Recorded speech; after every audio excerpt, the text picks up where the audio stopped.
அஸ்ஸலாமு அலைக்கும் வரஹ்மத்துல்லாஹி. ஒரு நிமிடம் யோசித்து பாருங்கள். நீங்கள் ஒரு துவாவை ஓதுகிறீர்கள். அதை கேட்டவுடன் அல்லாஹ் மிகவும் மகிழ்ச்சி அடைகிறான். அவனின் அன்பும் கருணையும் உங்கள் மீது பொழிகிறது. அந்த அருமையான துவாவை இப்போது நாம் ஒன்றாக ஓதப் போகிறோம்.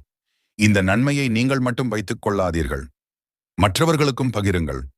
உங்கள் மூலமாக இன்னொருவர் இந்த துவாவை ஓதினால் அதற்கான நன்மையும் உங்களுக்கே கிடைக்கும், இன்ஷா அல்லாஹ்.